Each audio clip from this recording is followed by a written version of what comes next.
नमस्कार दोस्तों, स्वागत है आपका हमारे चैनल गोविंद गोपाल में। फिर से एक बार दोस्तों, ओमिक्रॉन वेरिएंट के चलते विद्यालय बंद कर दिए गए थे, जिसकी वजह से बच्चों की शिक्षा पर फिर से प्रभाव पड़ा था।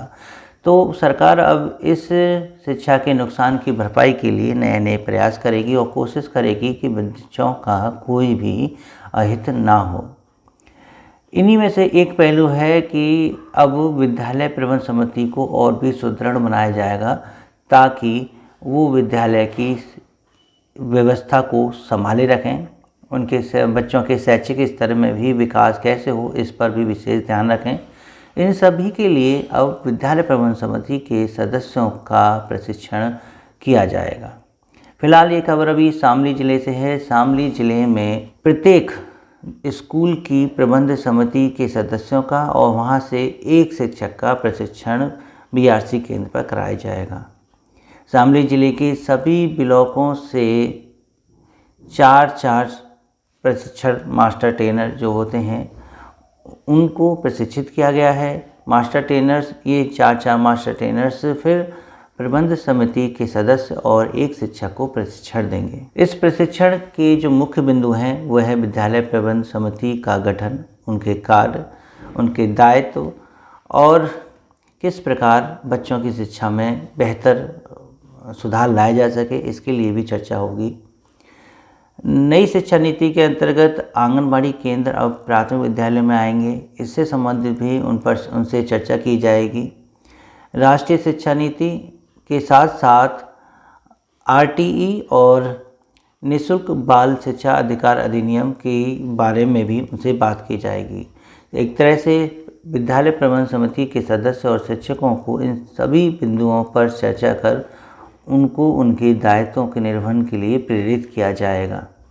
वैसे भी शामली ज़िले से है, हो सकता है कि धीरे धीरे सभी ज़िलों में लागू हो जाए। दूसरी खबर जो हम बताने जा रहे हैं वो लखीमपुर की से है। आपको पता है कि 2 चरण में चुनाव संपन्न कराए जा चुके हैं, अभी तीसरा चरण और बाकी है।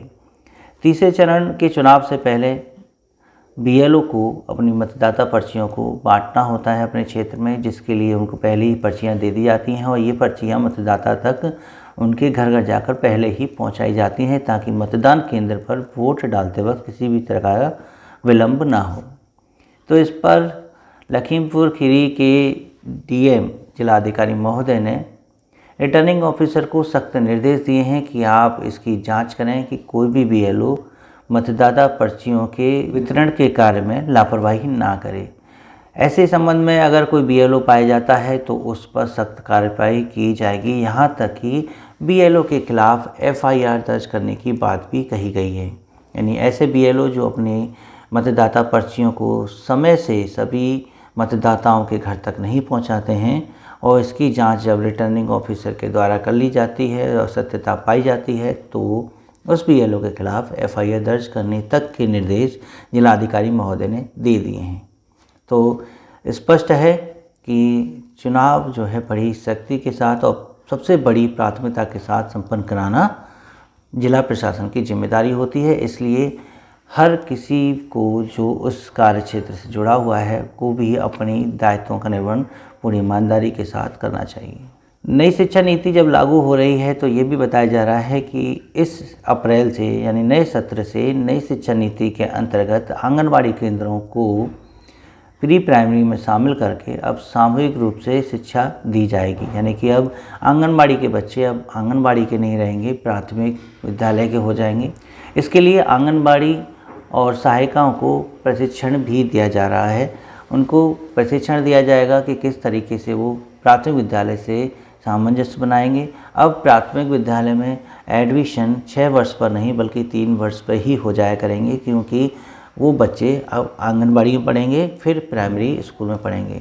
फिलहाल बताते हैं कि यह योजना सिर्फ उन विद्यालयों में लागू की जाएगी जिन प्राथमिक विद्यालयों में आंगनबाड़ी केंद्र संचालित हैं, और वहाँ पर जब कोई गार्जियन अपने बच्चों को लेके आएगा तो 3 साल के बच्चे का भी एडमिशन अब करना होगा, क्योंकि वो नर्सरी, एलकेजी, यूकेजी की तर्ज पर अब इन कक्षाओं में पढ़ेगा। यानी पहले 3 साल वो आंगनबाड़ी में और फिर उसके बाद प्राथमिक स्कूल में बच्चा वहीं से ही प्रमोट होकर पढ़ता रहेगा, जैसे कि इंग्लिश मीडियम स्कूलों में होता है। तो इंग्लिश मीडियम की तर्ज पर ही अब आंगनबाड़ी केंद्र और प्राथमिक विद्यालय एक हो जाएंगे।